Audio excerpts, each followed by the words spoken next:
Hi, in this video, we learn how to do vehicle detection using contours and background subtraction.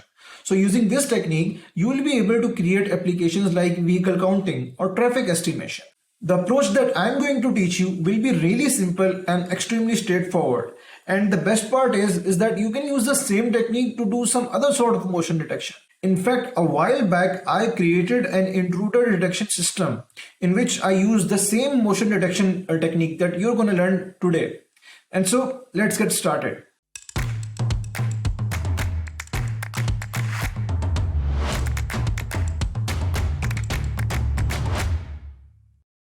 So the notebook that we'll be using is going to be this one. Make sure to download it from the description below. Let's start. So I'm going to first import all the required libraries. I'm going to be using OpenCV, NumPy, and Matplotlib. Let's run this. Now that the imports are done, let's understand this problem. So a very basic background subtraction system is like this. You have a foreground image in which you have the target objects. In this case, I'm trying to segment out cars. So my target object are cars. And then we also have a background image in which the foreground objects are not present. So I have a plain image like this. Suppose this is a highway. I took an image of this highway when the cars were not present. And then I took another image when the cars were present. Now I will subtract both of these images and I will apply some sort of threshold and get this sort of map. So this is how background subtraction is done in a very basic level. You have a foreground image, you have a background image, you subtract both images. And then where the changes are present, for example, where the cars are present, there will be some intensity changes, because when you subtract these images and the pixels are different on where the cars are present, there are going to be some intensity changes. And then you apply some sort of threshold in order to filter out the changes where the maximum changes are occurring. And then you apply some threshold and get this binary map out. So this is what you're looking for. This is a binary map where the background is black and the segmented objects are white. This is what you want.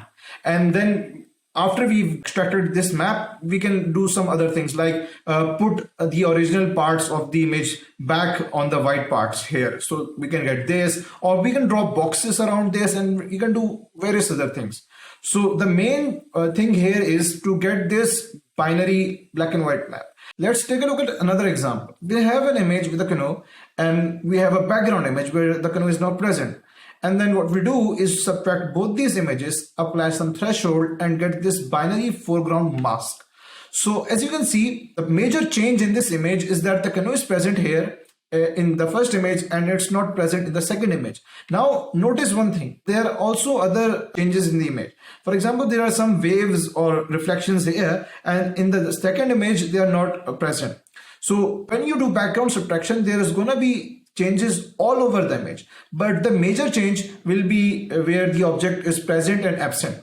So this is why we apply this threshold in order to ignore the difference in noise that will be generated when you subtract these parts of the image with these parts, right? So this is why we need to figure out an ideal threshold in order to get this clean binary mask. All right. So in OpenCV, we have a function called background subtractor emoji2. Now this background subtraction is a really interesting approach to do background subtraction. It's based on two of these papers. Now, one thing that you might, question is that why do we even need a function for that? Can't we just, subtract two images, apply some threshold and get the, image out? Yes, we can do that. But what if you don't have a background image? What if you only have a dynamic video? How will you go about then? What will you do? So for these reasons, there are a number of very clever background subtraction algorithms that do a bunch of, pre-processing steps and smart techniques in order to get the foreground, extract the foreground out of the background. Even if the background is slightly dynamic, there are moving parts around it. So this is why we need to use a background subtraction method. And I'm going to be using this one. This is a really robust method in OpenCV. But you must do OpenCV pip install contrib Python in order to get this algorithm. Now let's take a look at the parameters. So we'll be using this function cv2.create background subtractor emoji2. So this is how you initialize the background subtractor, and inside you pass these three variables. These three variables are all optional. So first we have a history, and then there's some var threshold, and then this is detect shadows. I'll go over each of these in a bit. So let me just run this code first. What I'm going to do is read this video with OpenCV, cv.video capture, and then what I'm going to do is initialize this background subtractor with detect shadows variable equals to false. So as you can tell by the name, it has something to do with the shadows. So what I'm saying is do not detect shadows. So I'm setting it to false. So this way the algorithm will not detect any shadows in the image. And then what I'm going to do is, after the initialization, is create a loop, and inside the loop I'm going to read video frame by frame, and if the frame is read correctly, I'm going to move on. If it's not read correctly, which will happen when we read the final image in the video. So when you read the final frame in the video, the next frame will not come up and you'll see an error. This is why this condition is present in order to break out the loop in that scenario.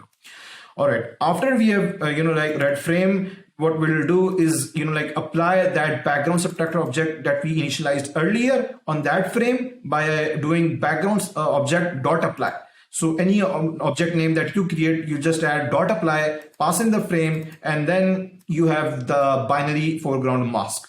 And then I'm doing some other optional things here. This is not necessary, but what I'm doing is let me just show you. So let me first run this and show you the thing that I'm doing. I'm actually stacking a bunch of things. So this is what you're gonna get. So you have this video. So you have this video. This is the real video here. And then we are doing background subtraction. You're getting these results. You're getting all the moving parts out. Then what I'm doing is adding, wherever the white is present, I'm replacing that white pixel by the original pixel in the original video feed. So that is all I'm doing. I'm just doing applying an AND condition, CV2 bitwise and wherever the white is present in the image, I'm going to replace that white part with the original part in this image. So this is all done by just, this line of code. This is what I mean by the real part. I'm using the foreground binary mask, black and white mask, in order to, extract the real parts and replace it with the white mask in the image. So this is the real part. And then what I'm going to do is stack it horizontally. So this is np.hstack, which horizontally stacks the image. And what I'm doing is stacking all three images. So first is the binary black and white foreground mask. The second is the original frame. And the third is the real part, in which we have a black background, but the white parts are replaced by the original parts in the image. So this is what's happening here. And then I'm showing it with the cv2.imshow function. Notice that I'm also downsizing the image, because if I stack three images, then the image will be a lot bigger. It won't fit in my screen. This is why I'm downsizing a bit. And then I'm, destroying the windows, releasing the camera, waiting, using the waiting function, using the normal, stuff to iterate through the loop. So this is what's happening for each frame in this video. There's one more line which I didn't explain. So right now what I'm doing is also, converting this binary black and white mask into a 3-channel matrix. So the reason I'm doing this is because, as you can see, the binary black and white mask is just a 2-channel, image. It just need the rows and the columns. And what we are doing with a stack is, stacking the real part of the image and the frame, which is a 3-channel image. So the condition is that whenever you're stacking the image horizontally, you need the channels of all 3 images to be equal. But what I have right now is a binary black and white mask. It's a 2-channel image. And in order to get, a 3-channel image, I need to add, 2 more channels to it. So what I'm doing is converting this grayscale image, this 2-channel image, into a 3-channel BGR image, or you can, in other terms, you can consider this as an RGB image. So I'm, converting a 2-channel grayscale image to a BGR image. Obviously, you can't convert a black and white image to a colored image unless you're using deep learning techniques. But what it does here is just it duplicates the gray channel in order to like get the three channels out. So this is what's happening here. So I'm just, for the sake of stacking all three images together, I'm converting this into grayscale. Again, like I said, all this code from here to here is optional. You don't need to do that in order to like create the background subtraction. I'm just doing this for the visual purposes. All right, so this is how the whole code works. So now let me go over the variables in this function. As I already told you, the detect shadows controls if the shadows are detected or not. Let me show you this again. Okay, so this is what you're gonna see. As you can see, for each person, you can see some shadows here, right? And the shadows are detected as the actual object, and there's no difference. There's no difference between the real person and the shadows. So the algorithm is not distinguishing between the shadows and the person. It's detecting the shadows and the person equally as a similar object. So this is a problem. As you can see, if you're trying to like outline, segment out only the person in the image, and you don't want any like area on the bottom, area on the floor to be extracted out, so then it's going to be problem there. So this is what's happening here. So see, we are also getting the ground here, and in case you don't want that, what you will do is set this variable to true. And when you run this code now, what you're going to see is that the algorithm will understand what the original object, what the moving objects are, and what the shadows of that object are. So it will label them. So now the algorithm is labeling all the moving objects as white and all the shadows of that object as gray. So right now what I can do is get rid of these shadows. I'm not doing that right now. As you can see, the shadows are extracted too, but I can do that. So because the algorithm is right now labeling it, it's labeling white color is 255, which is white, as the original moving objects, and gray, which is somewhat in between white and black, as shadows. But if you detect shadows, obviously an algorithm will do some other pre-processing steps, and the whole like a loop will slow down a bit. So you can compare the speed of this whole function by detecting setting that detect shadows equals to true and then equals to false, and you will see a speed difference. So in conclusion, if you don't want to detect shadows, set it to false. If you want to use the shadows and in order to filter out or do some other things, then set this to true. All right, so that is one variable. So this was detect shadows, and let's go over the next variable. And now we're going to talk about var threshold. This threshold controls, like how strong the motion should be in order to be considered the foreground against the background. So I'm going to show you how this works. By default, this value is 16. I'm going to set it to 5. And this is going to make the foreground really noisy, because every small, like motion will be considered as the foreground object. So let me run this, and I'm going to be showing you my video feed for this particular demonstration. So this is what you're going to get if you set the var threshold too low. So every small motion is going to be really noisy. You're going to see, things appearing as foreground, which aren't even like foreground. So as you can see, there's a lot of noise in the background, and every small motion is causing like a lot of change here. So if I alternatively set this threshold too high, for example, if I set it to 100, so you're going to get something like this. So as you can see, I have to move rapidly in order to trigger the background foreground difference here. And the noise is gone, but there's not much, even the whole, I'm not considered as the foreground unless I move very rapidly in either direction. So you need to, choose an ideal threshold value in order to control that. The default value is 16, which works really well. So for the default value, the results would be something like this. So this is fine for this particular, demo. All right. So now let's take a look at the next variable, the history variable. And this is, I think, the most interesting variable. This controls how many images you need to consider to store the full background model or foreground model of the object.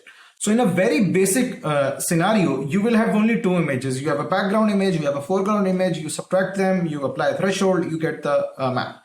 But in a complex background subtraction algorithm like this one, you will be considering many images. So you will have a bunch of images. You will consider all these images in order to extract the foreground model. So this is what the history variable controls. How many images do you need to consider in order to store the foreground variable? By default, it's set to 500. So let me show you how this looks like. So by default, the history will be 500, and what this will give you is that so now that if I run this code, so this is the default behavior. So you notice when I move rapidly to left or right, you're going to see remnants of this foreground imprinted on the background. So let me show you. So if I move rapidly here, or if I move here, you can see my face imprinted on the here, and it will disappear in a bit. So again, if I move here, you will see my face imprinted on the background, and what's going to happen, it's going to disappear. My face is, as you can see, it's imprinted on the background, and this face is going to disappear after 500 iterations of the loop has passed. So after the history exceeds the 500 mark, that's going to disappear. So this is what this is controlling here.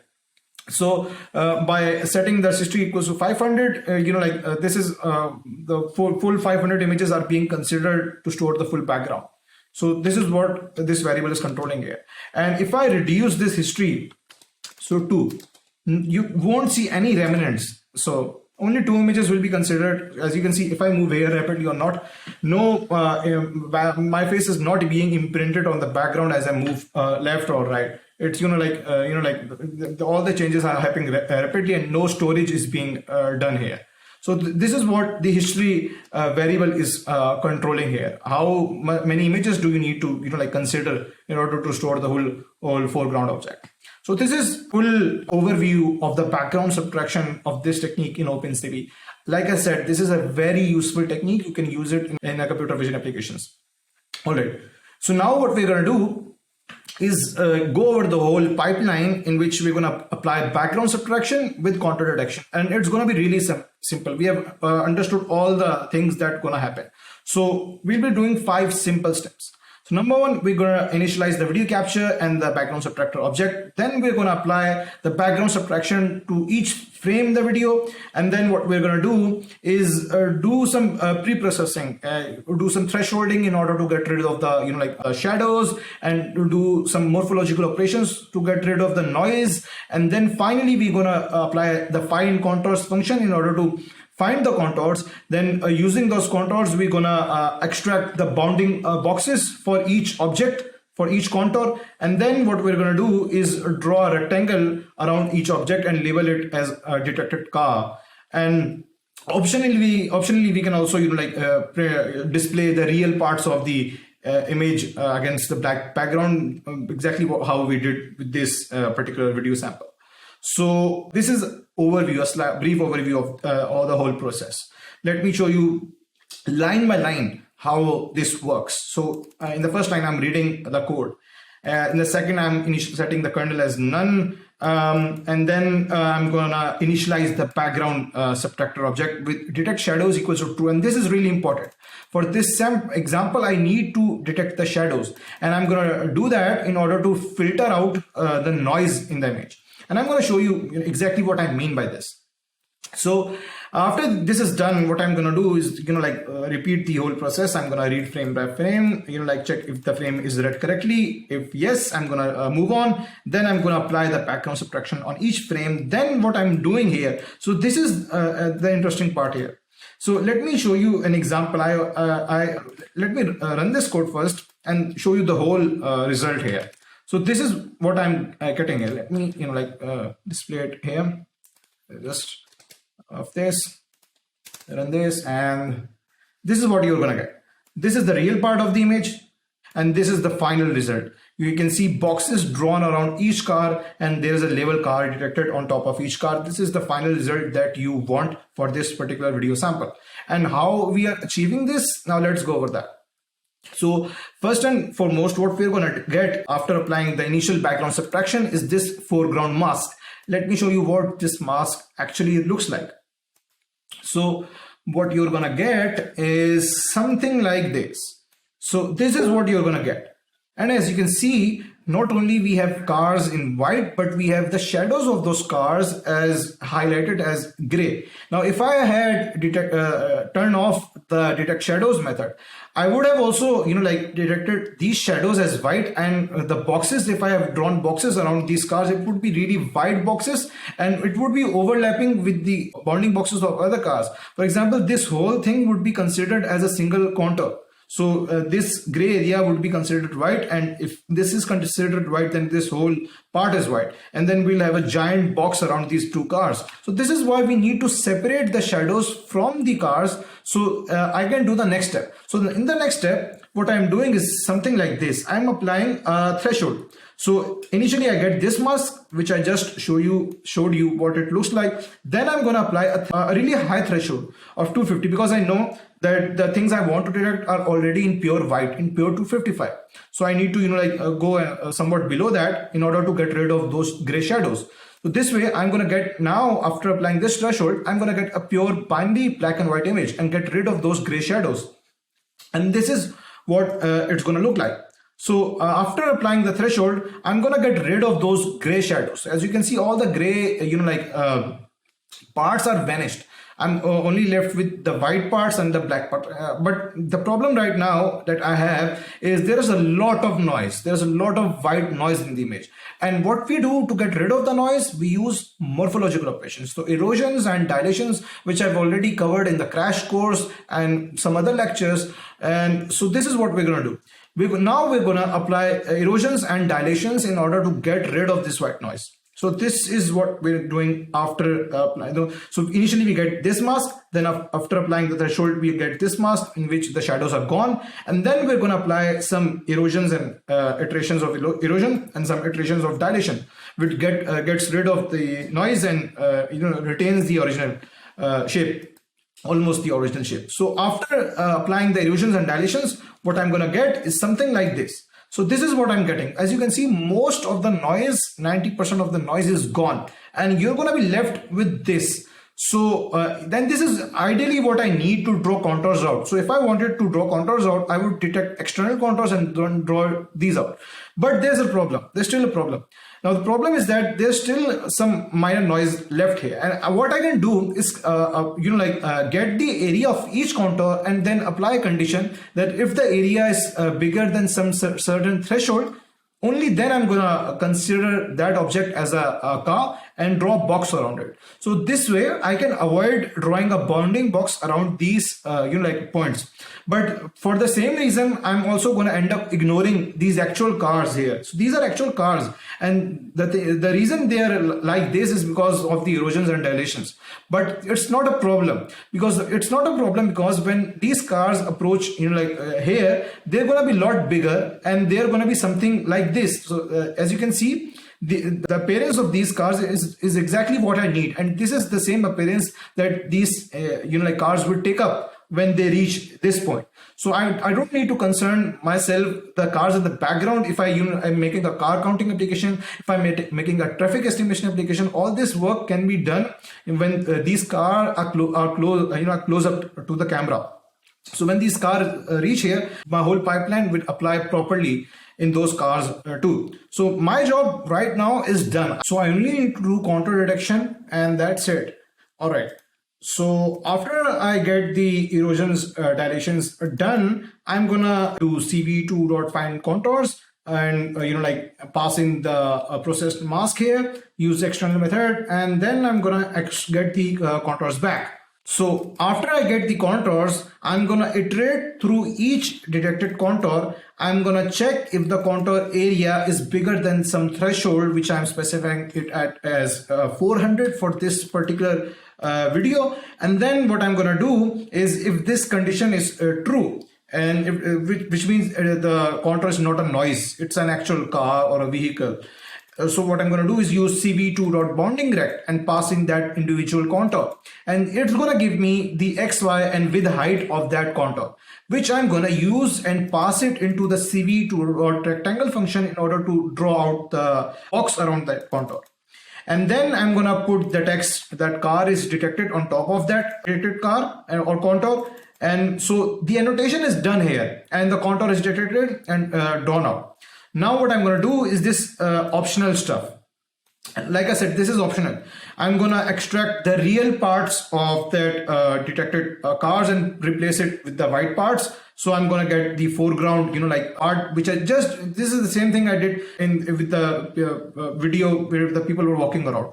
So then I'm gonna, like horizontally stack all these three individual pieces, and then I'm gonna show this final stack to you. So again, this is what we're gonna get after all this processing is done. This is vehicle detection in action. Let me show you some other examples, using the same pre-processing steps. So this is another video that I have. So, and this is the result that I'm gonna get. Let me, I guess, change it to a higher version. So, like not reduce it to 50% because the video itself is small. Yeah, so as you can see, this result isn't as good as the previous one, and the reason for that is I applied all the steps, controlled all the variables, erosions and dilations were done according to that video, and the filtration was also done, like 400 filtration was also done according to that video, and even the initialization of the background subtraction and its default values were used because those values worked well on that sample. So with these techniques, although you can get a job done, but for each new video, you will need to tune the values. So, but this is fine in case you're installing a CCTV system on some particular roads and you know how the traffic works, how the, vehicles, what sort of vehicles appear and what sort of, values would work fine. So only once you would need to, set up those values and it would work fine if it's an installation based system. But for a general system, which, for most cases, an installation system would work fine. But if you were going for a general system, which, which would work excellently, for each scenario, then I would recommend that you go with a deep learning based approach instead of this one. The purpose of this approach is that it's really simple. It doesn't require any training and whatsoever, and it works well on restricted cases. And now I've got another sample. Let me show you that one. Yeah, I think it's 2. All right, so I'll run this. So yeah, this is, it's a really big video, so I'm gonna reduce the size here again to 50%. And then that, and again it's really large. As you can see, this is what you're gonna get. So yeah, as you can see, again I need to tune the values so that it detects the cars correctly in this video. It can be done, but the values would need to be tuned. So this is how the whole car detection works with background subtraction and contours. So that is all for this video. If you enjoyed it, make sure to subscribe to my channel. And if you're interested in contours, like how to manipulate it and do analysis with it and do all sorts of other things and build cool applications with it, make sure to watch the 3 lectures that I published previously: Contour Detection 101 Part 1, Part 2 and Part 3. And I'm also publishing, releasing a full course, entire course on contours in just a few days. So watch out for that. And I'll see you in the next video. Bye.